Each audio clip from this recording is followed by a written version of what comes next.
રાધનપુરમાં ગટર મિશ્રિત પાણીથી લોકો પરેશાન, નગરસેવક જોયાબેન ઠાકોરનો આક્ષેપ। રાધનપુરમાં ગંદા પાણી મુદ્દે બખેડો જોયાબેન ઠાકોરની કોર્ટ જવાની ચીમકી। રાધનપુર નગરપાલિકા વિસ્તારમાં મોટા ઠાકોરવાસના વોર્ડ નંબર 1માં પીવાના પાણીમાં ભેળસેળ આવતી હોવાના આક્ષેપો સાથે વિવાદ ઊભો થયો છે। સ્થાનિક નાગરિકો દ્વારા લાંબા સમયથી ગંદા અને દુર્ગંધયુક્ત પાણીની સમસ્યા અંગે રજૂઆતો કરવામાં આવી રહી છે। આ મામલે નગરસેવિકા જોયાબેન ઠાકોરે તંત્ર પર આક્ષેપ કરતા જણાવ્યું કે પ્રજાને સ્વચ્છ પાણી આપવાની નાગરિકની મૂળભૂત જવાબદારી છે, છતાંય વોર્ડમાં ભેળસેળવાળું પાણી પહોંચાડવામાં આવી રહ્યું છે। તેમણે ચેતવણી આપતા કહ્યું કે જો તાત્કાલિક અસરથી સમસ્યાનો ઉકેલ નહીં આવે તો પ્રજા હિત માટે કોર્ટનો દરવાજો ખટખટાવવાની પણ તૈયારી છે। સ્થાનિકોમાં મુદ્દે ભારે રોષ ફેલાયો છે અને તંત્ર સામે કડક કાર્યવાહી કરવાની માંગ ઉઠી રહી છે। હવે જોઈ રહ્યું કે નગરપાલિકા તંત્ર આ ગંભીર સમસ્યા લઈને શું પગલાં લેશે। પાટણ જિલ્લાના રાધનપુર શહેરમાં નાગરિકોને ગંદા અને ગટર મિશ્રિત પાણીની સમસ્યાનો સામનો કરવો પડી રહ્યો છે। શહેરના મોટા ઠાકોરવાસ વિસ્તારના વોર્ડ નંબર 1માં સ્થિતિ ગંભીર બની જઈ રહી છે। નગરસેવક જોયાબેન ઠાકોરે આક્ષેપ કર્યો કે નગરપાલિકા દ્વારા આપવામાં આવતા પાણી શુદ્ધ નથી અને તેમાં ભેળસેળવાળું જોવા મળી રહ્યું છે, જે કારણે લોકોના આરોગ્ય પર નકારાત્મક અસર પડી રહી છે અને ઘણા ઘરોમાં બીમારીના કેસો પણ સામે આવ્યા છે। તેમણે વધુમાં જણાવ્યું કે નગરપાલિકા ગટર લાઇનની નિયમિત સફાઈ કરવામાં નિષ્ફળ રહી છે, જે પરિણામે ગંદકી અને દુર્ગંધ વધી રહી છે। આ પરિસ્થિતિને ધ્યાનમાં રાખી આજે જોયાબેન ઠાકોરે જાતે જ કામદારોને સાથે રાખી વિસ્તારના ગટર લાઇનની સફાઈ કામગીરી હાથ ધરી।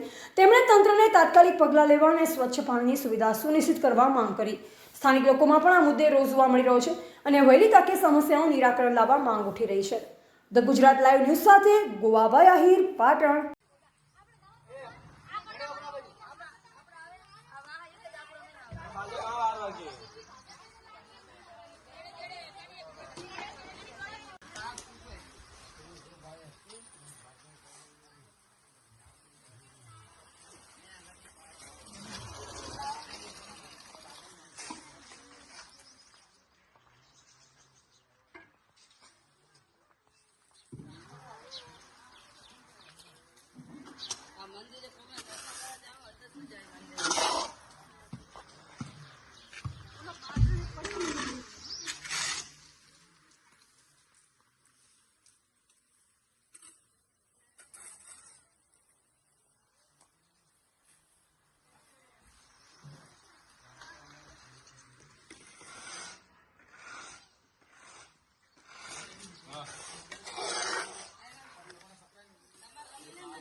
ભાજપ જેવું કર્યું બરબાદ કરે કોઈ તાપુ કર્યું નથી।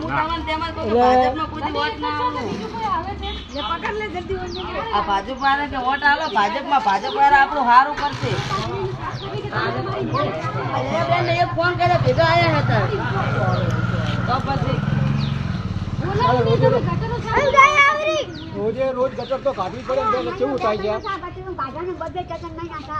બોલો, વિચાર કરો તમે। તમારી જોડે કોઈ સાધન સામગ્રી નથી, તમને ના પાડવામાં આવે છે, મંજૂરો નથી કે તમે તમારી મરજીથી નથી આવતા। બોલાવો જાતે કર્યું હારે જા જો આવડી ગયું। હવે છે ને આટલે તમે પડ્યું રાખો, આપણે જેસીબી અમે અરગોસર તળાવમાં સાફ કરાવવા બોલાવી તો આપણે સાથે બીજા બાવળ છે ને લઈ લઈએ। આ કોનું છે? અમારું કરતા જ આવી ને જેસીબી વાળા અમે હાથે કરી ના કરતા હોય ને અમે કરના પોતે જ કરી કરી દેખો ના કરતા જેસીબી વાળાને કેવડાઈને કરે ના અમે હાથે કરી નાખ અમે હાથે કાલ થઈ ગયું કાલ અમે હાથે કરી નાખ આજે આ કરી વાત હવે આટલું પડતું નહીં જેસીબી આવે ને 2 વાગે કચરો એમને કોઈ ભરી દેશે। ટ્રેક્ટર વાળાનું કહું